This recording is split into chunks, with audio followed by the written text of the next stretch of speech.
नमस्कार। पैसा, ये शब्द सुनते ही दिमाग में क्या आता है?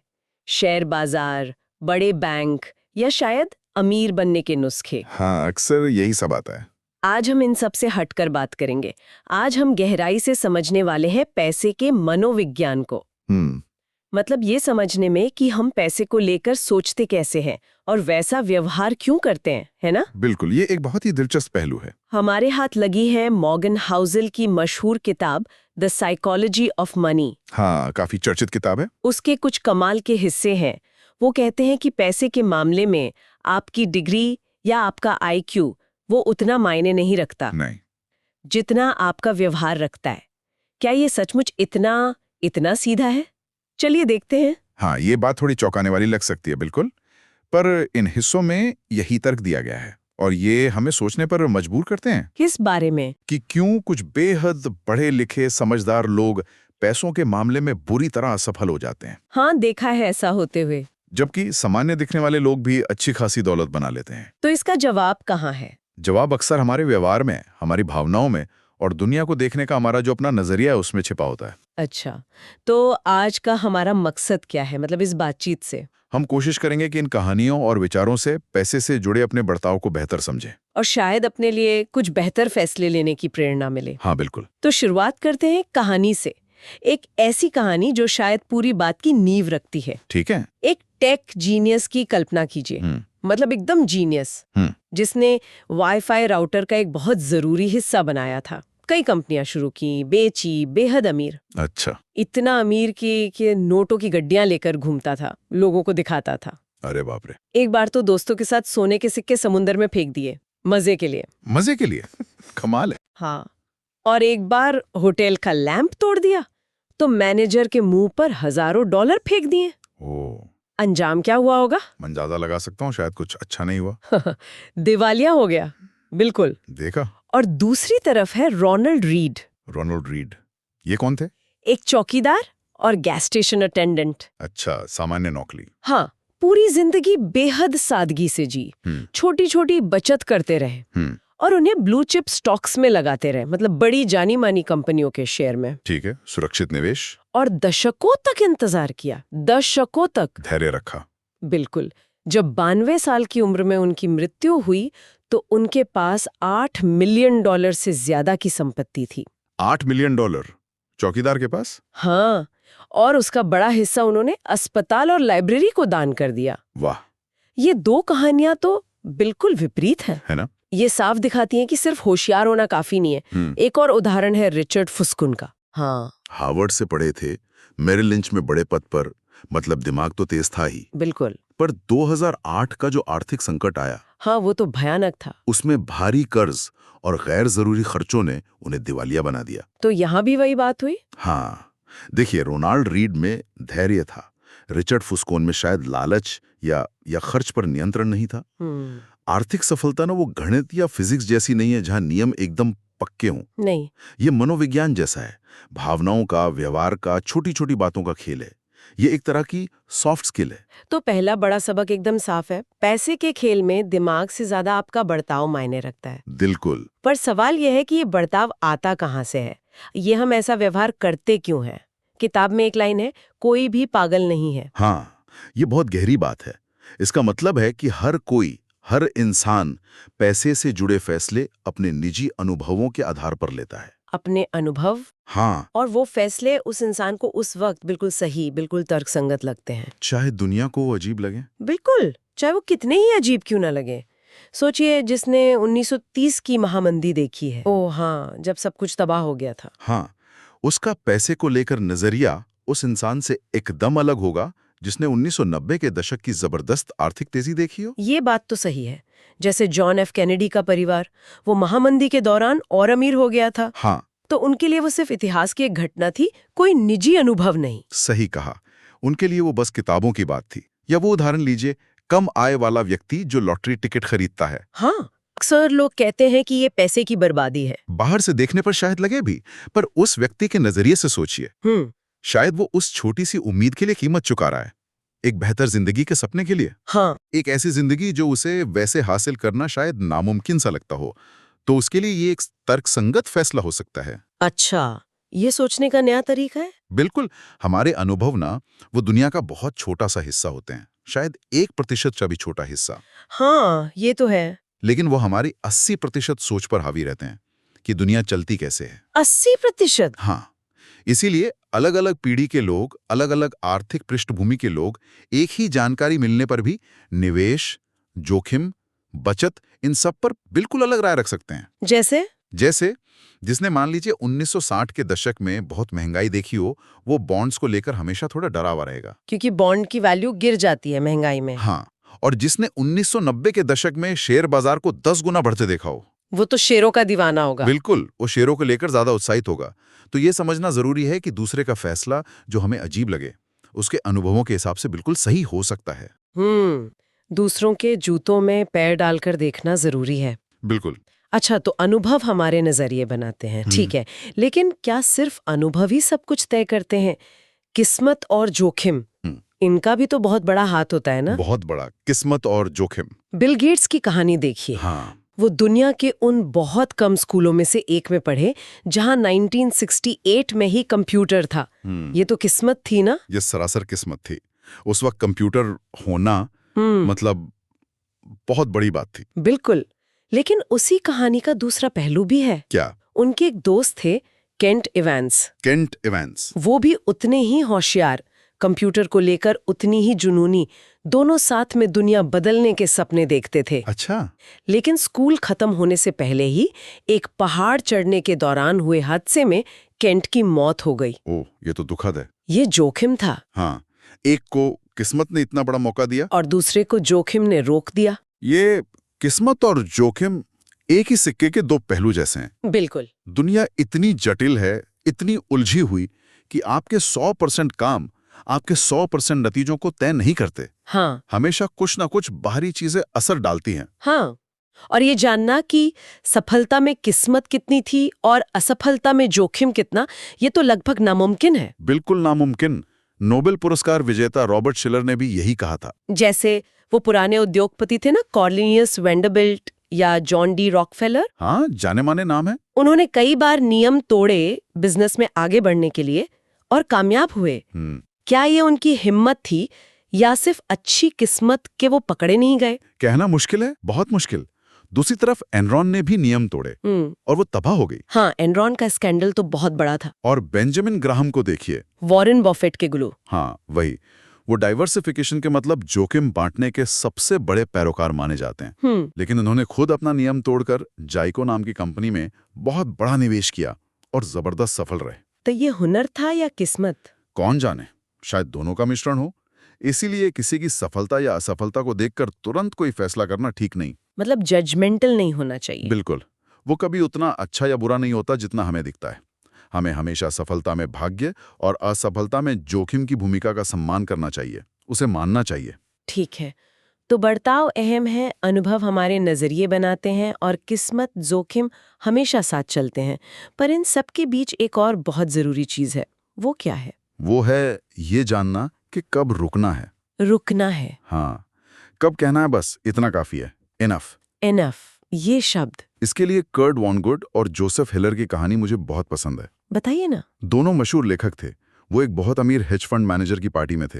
हेज फंड मैनेजर मतलब? जो अमीर लोगों के लिए निवेश संभालते हैं, अक्सर थोड़े ज्यादा जोखिम वाले। अच्छा, तो पार्टी में क्या हुआ? वॉनगुड ने हेलर से कहा, पता है, हमारा मेजबान, उसने कल एक दिन में तुम्हारी मशहूर किताब कैच 22 की कुल कमाई से ज्यादा कमा लिया। अरे बाप रे, एक दिन में? हाँ, अब हेलर का जवाब सुनिए। उन्होंने कहा, हाँ, पर मेरे पास कुछ ऐसा है जो उसके पास कभी नहीं होगा। क्या? एनफ, यानी पर्याप्त। वाह, क्या बात है, पर्याप्त। है ना कमाल की बात? सुनने में कितना आसान लगता है, पर इसे समझना और मानना शायद सबसे मुश्किल है। बहुत मुश्किल। सोचिए रजत गुप्ता के बारे में। हाँ, मैकिन्जी के पूर्व हेड। और बर्नी मैडॉफ, वो पोंजी स्कीम वाला। हाँ, दोनों अपने अपने क्षेत्र में शिखर पर थे। अरबों की संपत्ति, इज्जत, रुतबा, सब कुछ था। उनके पास पर्याप्त से कहीं ज्यादा था। कहीं ज्यादा। फिर भी और ज्यादा के लालच में गुप्ता ने इनसाइडर ट्रेडिंग की, मतलब गैर कानूनी तरीके से अंदरूनी जानकारी का इस्तेमाल किया शेयर खरीदने बेचने में। मैडॉफ ने इतिहास की सबसे बड़ी पोंजी स्कीम चलाई, धोखा दिया। और अंजाम? जेल, बर्बादी, सब कुछ खो लिया। क्यों? क्योंकि उनमें पर्याप्त की समझ नहीं थी। वो गोल पोस्ट को आगे बढ़ाते रहे। और वो long term capital management LTCM वाले जीनियस ट्रेडर्स नोबेल पुरस्कार विजेता भी थे उनमें। हाँ, उन्होंने भी यही किया। इतने होशियार लोग, पर ये नहीं समझ पाए कि कब रुकना है। तो ये दिखाता है कि सबसे मुश्किल आर्थिक कौशल शायद यही है, अपनी उम्मीदों की गोल पोस्ट को आगे खिसकने से रोकना। बिल्कुल। जब आपकी उम्मीदें आपके नतीजों से तेज भागने लगती हैं, तो आप कितना भी कमा लें, आपको वो संतुष्टि नहीं मिलती। और इसमें वो सामाजिक तुलना, दूसरों से अपनी तुलना करना, वो भी तो एक बड़ा कारण है ना। बहुत बड़ा। हमेशा कोई ना कोई आपसे ज्यादा अमीर दिखेगा। सोशल मीडिया ने इसे और बढ़ा दिया है। हाँ, ये तो है। इस रेस को जीतने का एक ही तरीका है, इसमें हिस्सा ही ना लेना, अपने लिए पर्याप्त की सीमा तय करना। और पर्याप्त का मतलब कंजूस होना या कम में गुजारा करना नहीं है ना। बिल्कुल नहीं। इसका मतलब कंजूसी नहीं है। इसका मतलब है ये समझना कि और ज्यादा की अंधी दौड़, जिसका कोई अंत नहीं, वो आपको पछतावे की तरफ ले जा सकती है। अपनी इज्जत, अपनी आजादी, अपने रिश्ते, अपनी खुशी, इन्हें ऐसे किसी लालच के लिए दांव पे लगाना जिसकी आपको जरूरत ही नहीं है, वो बेवकूफी है। सही बात है। ये जानना कि कब रुकना है, कब आपके पास पर्याप्त है, ये बहुत जरूरी है। बेहद जरूरी। पर्याप्त को समझने के साथ साथ एक और ताकत है जो अक्सर हमारी नजर से चूक जाती है। वो चुपचाप काम करती है, धीरे धीरे, लेकिन उसके नतीजे हैरान कर देते हैं। आप कंपाउंडिंग की बात कर रही हैं, चक्रवृद्धि ब्याज की। हाँ, वही। किताब में हिमयुग का एक बड़ा दिलचस्प उदाहरण दिया है। हिमयुग का? वो कैसे जुड़ा है इससे? देखिए, पृथ्वी पर हिमयुग बहुत ज्यादा ठंडी सर्दियों की वजह से नहीं आते। अच्छा, तो फिर? वो आते हैं थोड़ी ठंडी गर्मियों की वजह से। ठंडी गर्मियों से? ये कैसे? जब गर्मी इतनी ठंडी हो कि पिछले साल की जो बर्फ जमी थी वो पूरी पिघल ना पाए, बची रह जाए। हाँ, वो बची हुई बर्फ की पतली परत अगली सर्दी में और बर्फ जमने में मदद करती है। फिर अगली गर्मी आती है, वो और मोटी परत बन जाती है और कम पिघलती है। और ज्यादा बर्फ मतलब ज्यादा सूरज की रोशनी वापस अंतरिक्ष में। बिल्कुल, जिससे धरती और ठंडी होती है और बर्फ जमा होती है, और देखते ही देखते कुछ 100 या 1000 सालों में पूरी पृथ्वी बर्फ से ढक सकती है। मतलब एक छोटी सी शुरुआत जो लगातार चलती रहे, वो कितने बड़े नतीजे दे सकती है। यही कंपाउंडिंग है, और वॉरेन बफेट की कहानी भी यही दिखाती है। हाँ, दुनिया के सबसे सफल निवेशक माने जाते हैं। क्या आप जानती हैं कि उनकी आज की जो अरबों की दौलत है, उसका 99% से ज्यादा हिस्सा उनके 50वें जन्मदिन के बाद बना है। 99%? 50 के बाद? हाँ, असली जादू सिर्फ उनके निवेश के तरीकों में नहीं है, तो फिर किस में है? समय में है, उनके टिके रहने में है। उन्होंने करीब 10 साल की उम्र से निवेश शुरू किया और लगभग 80 साल तक करते रहे। 80 साल? ये तो कमाल है। सोचिए, अगर बफे 30 साल की उम्र में शुरू करते, मान लीजिए $25,000 से, ठीक है। और 60 साल में रिटायर हो जाते, तो उन्हीं शानदार रिटर्न्स के बावजूद जो उन्हें मिले हैं, हाँ, उनकी संपत्ति आज के $84.5 बिलियन के मुकाबले सिर्फ $12 मिलियन के आसपास होती। सिर्फ 12 मिलियन 84.5 बिलियन के सामने ये तो जमीन आसमान का फर्क है ना? 99% से ज्यादा कम। समय का जादू देखिए। हाँ, और दूसरी तरफ जिम साइमंस है, एक और बहुत बड़े निवेशक। हाँ, उनका नाम भी सुना है। उन्होंने बफेट से लगभग 3 गुना ज्यादा सालाना रिटर्न कमाया है, 66% बनाम 22%। 3 गुना? फिर तो वो बफेट से ज्यादा अमीर होंगे। नहीं, क्योंकि उन्होंने 50 की उम्र में निवेश करना शुरू किया, तो उनकी संपत्ति बफेट से करीब 75% कम है। ओह, तो रिटर्न से ज्यादा जरूरी है समय। बिल्कुल, ये कंपाउंडिंग की ताकत है जो अक्सर हमारी समझ से परे होती है। छोटी शुरुआत भी अगर लंबे समय तक चलती रहे तो अविश्वसनीय परिणाम दे सकती है। तो यहाँ सबक ये है कि अच्छा निवेश सिर्फ सबसे ऊंचे रिटर्न्स पाना नहीं है, नहीं, बल्कि ठीक-ठाक रिटर्न पाना है, जिसे आप लंबे, बहुत लंबे समय तक बनाए रख सकें, बिना रुके, बिना घबराए। हाँ, शायद इसीलिए कहते हैं कि सबसे अच्छी निवेश सलाह है चुप रहो और इंतजार करो। धैर्य। हाँ, पर सिर्फ अमीर बनना काफी नहीं है। जैसा हमने पहले भी कहा, अमीर बने रहना वो भी एक कला है। और शायद ज्यादा मुश्किल कला। हाँ, कई मामलों में ज्यादा मुश्किल हो सकता है। देखिए, अमीर बनने के शायद लाखों तरीके हों। हाँ, लोग अलग अलग तरीकों से पैसा कमाते हैं। लेकिन अमीर बने रहने का सिर्फ एक ही मूल मंत्र है। वो क्या है? थोड़ी मितव्ययता, मतलब सोच समझकर खर्च करना, और थोड़ी सी घबराहट। घबराहट? ये कैसी बात हुई? हाँ, पैरानोया, मतलब ये हल्का सा डर कि जो आपने कमाया है वो उतनी ही तेजी से जा भी सकता है। अच्छा, मतलब लापरवाह नहीं होना। बिल्कुल। 1929 का स्टॉक मार्केट क्रैश याद है? हाँ, ग्रेट डिप्रेशन की शुरुआत। उस क्रैश में जेसी लिवरमोर नाम के एक ट्रेडर ने बाजार गिरने पर दांव लगाकर उस दिन करोड़ों कमाए थे। वो दुनिया के सबसे अमीर लोगों में से एक बन गए थे। वाओ। उसी क्रैश में अब्राहम जर्मन्स की जैसे कई लोग बर्बाद हो गए। लेकिन कुछ ही साल बाद लिवरमोर ने भी बड़े बड़े दांव लगाकर और भारी कर्ज लेकर, जिसे मार्जिन लोन कहते हैं, हाँ, शेयर खरीदने के लिए उधार लेना। वो सब कुछ गंवा दिया और अंत में आत्महत्या कर ली। ओह, तो वो अमीर बने पर रह नहीं पाए। नहीं रह पाए। इसीलिए अमीर बने रहने के लिए वो थोड़ी घबराहट जरूरी है। ये डर कि सब कुछ खत्म हो सकता है। और इसके लिए विनम्रता भी चाहिए होगी। बिल्कुल। ये मानना पड़ता है कि आपकी सफलता में सिर्फ आपकी मेहनत नहीं, कुछ हद तक किस्मत का भी हाथ था। वॉरेन बफे की सफलता का एक बड़ा राज ये भी है कि उन्होंने बड़ी विनाशकारी गलतियां नहीं की। जैसे? वो भारी कर्ज में नहीं डूबे। उन्होंने घबराहट में आकर अपने सारे शेयर नहीं बेचे। उन्होंने अपनी साख, अपनी इज्जत खराब नहीं की। और सबसे जरूरी, वो खेल में टिके रहे। उन्होंने सरवाइव किया। टिके रहना, सर्वाइवेबिलिटी। हाँ। उनके एक साथी थे रिक गैरन। बफेट और चार्ली मंगर जितने ही होशियार माने जाते थे, अच्छा। पर उनमें जल्दी अमीर बनने की चाहत थी। उन्होंने मार्जिन लोन लिया और 1973-74 की बाजार गिरावट में सब कुछ खो दिया। बफेट और मंगर इसलिए आज इतने सफल हैं क्योंकि वो उस मुश्किल दौर में टिके रहे, सरवाइव कर गए। तो अमीर बने रहने के लिए ये सर्वाइवल वाली सोच बहुत जरूरी है। बहुत। इसका मतलब है अपने आप को वित्तीय रूप से अटूट बनाने पर ध्यान देना, भले ही इसके लिए आपको थोड़े बड़े रिटर्न्स छोड़ने पड़ें। मतलब सुरक्षा पहले। हाँ, और अपनी योजनाओं में गड़बड़ी की गुंजाइश रखना, ये मानकर चलना कि प्लान हमेशा प्लान के मुताबिक नहीं चलेगा। और वो बारबेल्ट पर्सनालिटी वाली बात क्या थी? हाँ, बारबेल्ट पर्सनालिटी का मतलब है एक तरफ भविष्य को लेकर बहुत आशावादी होना और दूसरी तरफ उन जोखिमों को लेकर बहुत सतर्क और थोड़ा चिंतित रहना जो आपको उस भविष्य तक पहुंचने से रोक सकते हैं। अच्छा, मतलब बैलेंस बनाना। बिल्कुल, क्योंकि असाधारण विकास के लिए, लंबे समय तक टिके रहने के लिए आपको रास्ते के सभी बड़े उतार चढ़ावों से बचना होगा। ये सब बातें, व्यवहार, अनुभव, किस्मत, पर्याप्त को समझना, समय की ताकत और टिके रहना, ये सब बहुत महत्वपूर्ण है। लेकिन इन सब से ऊपर पैसे का असली फायदा क्या है? क्या वो महंगी कारें हैं, बड़े घर हैं जो हम खरीदते हैं? शायद नहीं, कम से कम लंबे समय में तो नहीं।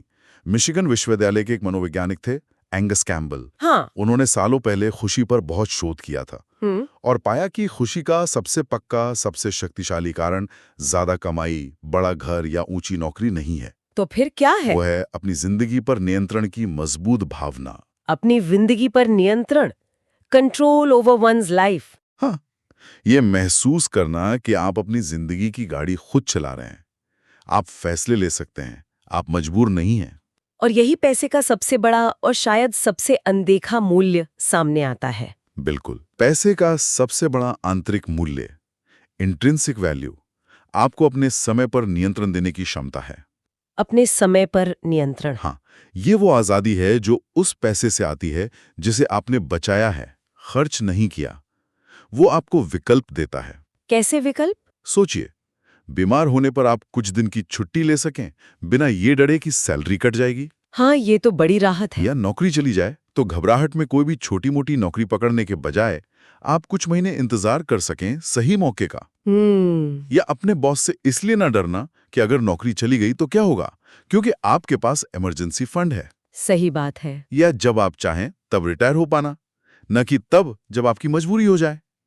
ये सब पैसे से मिलने वाले अमूल्य डिविडेंड है, अदृश्य रिटर्न। डेरेक सिवर्स की कहानी याद है? वो उद्यमी। हाँ, बताइए। उन्होंने 22 साल की उम्र में सिर्फ $12,000 बचाए थे। अच्छा। और उस बचत के दम पर उन्होंने अपनी नौकरी छोड़ दी और फुल टाइम म्यूजिशियन बन गए। सिर्फ $12,000 से? हाँ, उनके लिए असली आजादी तभी मिल गई थी। बाद में जब उन्होंने अपनी कंपनी बेची और करोड़ों डॉलर कमाए तो उन्हें उतनी खुशी नहीं मिली जितनी उस शुरुआती $12,000 ने दी थी। क्योंकि उस छोटी रकम ने उन्हें अपने समय का मालिक बना दिया। बिल्कुल। तो पैसा आपको ज्यादा खुशी दे सकता है अगर आप उसे चीजें खरीदने के बजाय समय और विकल्प खरीदने के लिए इस्तेमाल करें। समय और विकल्प। हाँ, अपना जीवन अपनी शर्तों पर जीना। आप क्या करते हैं, कब करते हैं, किसके साथ करते हैं और कब तक करते हैं, इस पर आपका नियंत्रण होना। शायद यही पैसे का सबसे ऊंचा भुगतान है, सबसे बड़ा रिटर्न। तो हमने देखा कि पैसा सिर्फ नंबरों का खेल नहीं है, सिर्फ गणित और अर्थशास्त्र का विषय नहीं है। नहीं, बिल्कुल नहीं। ये तो गहरा मनोविज्ञान है जिसमें हमारा व्यवहार, हमारे अनुभव, किस्मत, डर, लालच, सपने, सब कुछ मिला जुला है। हाँ, एक जटिल मिश्रण है। रोनाल्ड रीड की सादगी से लेकर जेसी लिवरमोर के पतन तक, हर कहानी हमें अपने और पैसे के रिश्ते के बारे में कुछ न कुछ सिखाती है। निश्चित रूप से। और जो मुख्य सीख है जो बार बार सामने आती है वो यही है कि आर्थिक सफलता के लिए आपको कोई जीनियस होने की जरूरत नहीं है। नहीं, बल्कि अपने व्यवहार पर काबू रखना, व्यवहार कुशल होना ज्यादा जरूरी है। मतलब अपनी सोच की सीमाओं को पहचानना, ये समझना कि हम सब अपने अनुभवों से प्रभावित होते हैं, किस्मत और जोखिम दोनों का सम्मान करना, अपने लिए पर्याप्त की परिभाषा तय करना और उस पर टिके रहना, समय और चक्रवृद्धि की अद्भुत ताकत को समझना और उसका इस्तेमाल करना। और सिर्फ अमीर बनने पर नहीं, अमीर बने रहने पर ध्यान देना। हाँ, वो सर्वाइवल वाली सोच। ये सिद्धांत किसी के लिए भी उपयोगी हो सकते हैं, चाहे उनकी आय कितनी भी हो। और शायद सबसे महत्वपूर्ण बात जो मुझे लगी, ये समझना कि आप कौन सा खेल खेल रहे हैं। हाँ, ये बहुत जरूरी है। आपके लक्ष्य, आपकी जरूरतें, आपकी समय सीमा, ये सब दूसरों से अलग है। तो दूसरों की नकल करना या उनके खेल से प्रभावित होना खतरनाक हो सकता है। बिल्कुल, आपको अपना खेल खेलना है। अंत में सभी सुनने वालों के लिए एक सवाल छोड़ जाते हैं। हाँ, एक विचार। आपकी अपनी पैसे की कहानी क्या है? आपके अनुभव क्या रहे हैं? आपकी मान्यताएं क्या हैं? आपके डर क्या है? आपकी उम्मीदें क्या हैं? क्या आप उन अनदेखे मनोवैज्ञानिक कारणों को पहचान सकते हैं जो आपके वित्तीय फैसलों को अनजाने में चला रहे हैं? इस पर सोचना शायद पैसे के साथ एक ज्यादा स्वस्थ, ज्यादा सफल रिश्ता बनाने की दिशा में पहला कदम हो सकता है। बिल्कुल, आत्मचिंतन पहला कदम है। पैसे के मनोविज्ञान की इस दिलचस्प दुनिया में हमारे साथ इतनी गहराई से बात करने के लिए धन्यवाद। मुझे भी इस चर्चा में मजा आया। धन्यवाद।